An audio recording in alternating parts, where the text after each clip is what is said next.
Uy, hala. Guys, may nakita tayo. Anong ginagawa nyo? Ay, liit pa siya sa feast. Is, wala lang baho.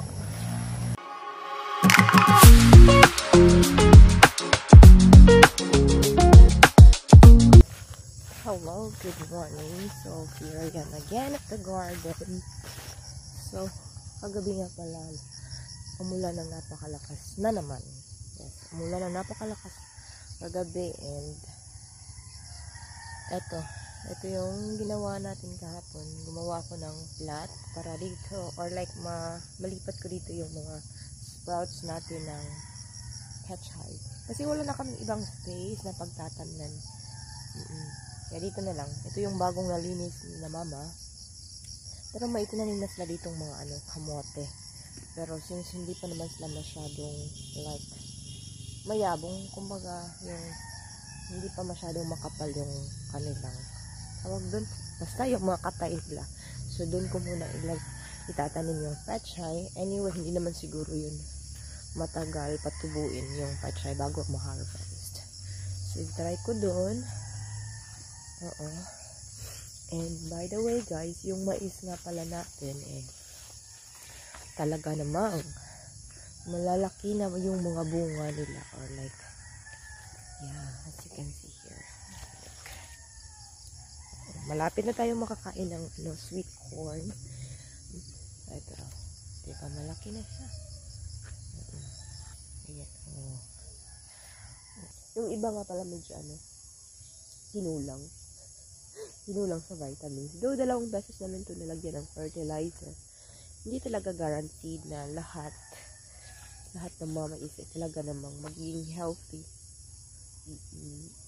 Yung iba nga parang hindi tumubo, hindi nag-grow. Oo. Uy, hala. Guys, may nakita tayo. Anong ginagawa nyo? Ay, naglalabing-labing sila guys. Kita nyo naman. Sana all. Naglalabing-labing itong dalawang ito, oh. Hoy. So dito nga pala sa maisan, ano-anong insekto nang makikita mo dito. Yan, tulad niyan. Hindi ko alam, parang langaw yan. Pero wala namang nabubulok o patay na dito. Ba't may langaw? Ako ba yung lalangaw? Ay, nako. So yung mga pala natin, kamates, nabawasan na. Nanguha na si Papa kanina. Tapos hindi ko alam saan siya magta-transplant. Tagulang, nalagay ng tundan pa, oh. Tundan ba? Ay, ba't tinamag na? Ay, kanang may saging kasi ako nakita, guys. Yan. Oo. Kita ko. Parang nangitim na nga siya. Kasi, usually, pag magulang na talaga yung saging, pinuputol na. Oo. Tapos binibenta. Medyo magulang na yung mukha niya. May dinitin na. Kala ko pwede na yun. Sabi ko kay Papa, sabi niya, hindi pa yan. Yung melons nga pala natin, kumbaga, 2 puno lang yung natira talaga. Ayan, namatay na yan, oh. Ayan, so ito yung natira. May isang bunga dun banda. Pero hindi na ako masyado nag-expect shots. Opo. Tapos, ito yung isa. Ayan, may bunga, oh. Yan. Wait. Yan, bunga yan. Super cute. And alam ko, maliliit yung Venus variety. Kasi nga nung nakabili ako, or like, yung seedling na ginamit ko nito is like, maliliit na lang sila sa usual na watermelon. Pero hindi ko na-expect na ganito lang siya kaliit talaga. Kita nyo naman, mas maliit pa siya sa feast. Magsisimula na siyang mag-yellowish yung bandang ilalim niya. So, siguro, hindi magtatagal at pwede na yung pitasin. Pero ang cute nga pala. Ang cute niya. Oo. Diba, at least, yung experiment natin, na-try man din lang natin. And, tingnan nyo, guys. Okay, may mga, yung mga ugat pa na tumutubo palabas dyan. Yan. Tapos, Tapos yung mga yun, so more, yan, bunga. Tapos yan, mas maraming ugat-ugat ang lumalabas kahit nasa mataas o ayan. Oo. So pag humihiga nga pala yung puno, more roots ang lumalabas. Ito yung pechay na i-replant ko. Hindi ko nga lang alam or sigurado kung gaano kalaki ba sila dapat i-replant dun sa plat or ilipat. But yeah, tingnan natin. Tapos ito yung mga string beans or mga batong. Ewan ko, bakit ganyan yung mga dahon nila? Something wrong, baby? May kamote din nga pala dyan. Pero ibang klase yan. Yung kulay ube. Diyan itinanim ni mama. Medyo makapal na din yun or mayabong na din siya.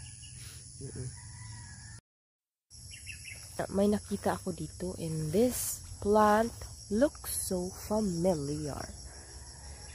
Naalala ko parang kumakain kami nito nung maliliit pa kami.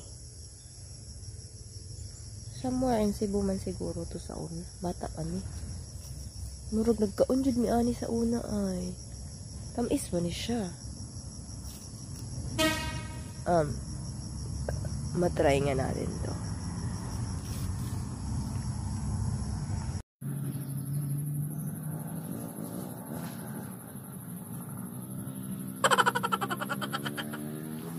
Tamis.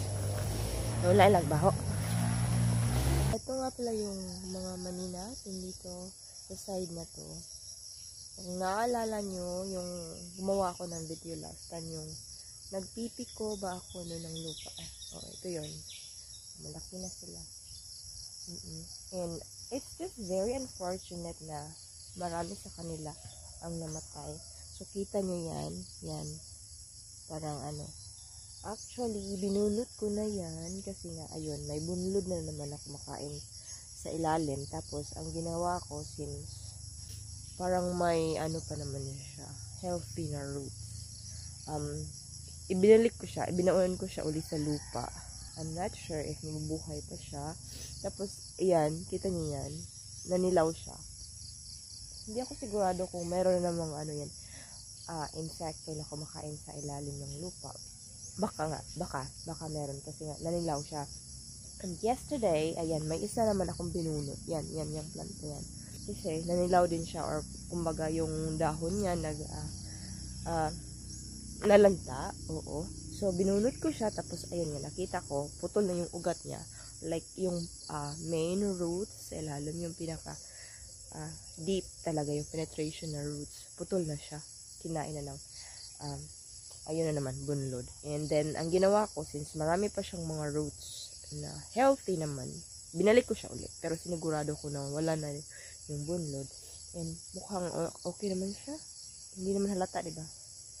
Hindi halata na binunod ko siya. Ayan nga pala yung mga lemongrass natin. Ang ginawa ko kasi nga, sobrang yabong nila. Tapos, yung mga dahon nila papunta dito. Ilan sa mga manyatin talagang natatakpan yan. Medyo hindi sila healthy kasi nga natatakpan yung mga lemongrass natin. So, ang ginawa ko, hinaway ko dun banda sa kabila. Tapos, ayan. Tapos, yung lupa sa palibot nila, pinaganyan ko. Pinabundo. Ayan, diba? Sinisipon nga pala ako, guys. Tinamaan tayo. Kasi kahapon nandito ako sa garden and then, abutan tayo ng ulan. Pero okay lang yan. Ganyan talaga ang buhay. Minsan natatamaan tayo. Charats. Kaya nga pala, marami pang, mga kasava yan, prepare ni Papa. Hindi ko alam kung saan niya itatanim. Pero dyan yan. Ang sweet potato nga pala natin, dyan, hindi pa namin na-try, ma-check. Hindi pa namin na-check kung meron na mga bunga. Pero hopefully meron na. Kasi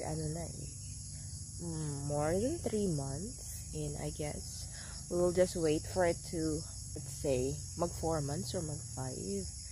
And na-notice din namin parang iba yung growth ng sweet potato natin this time. Kasi last time, hindi masyadong makapal yung mga dahon. Pero kita nyo naman, diba? This time, sobrang kapal. So, ito na yung mga kamatis na tinransplant ni Papa. Yan. Yan, yan, yan, yan, yan. Yan, yan. Yan.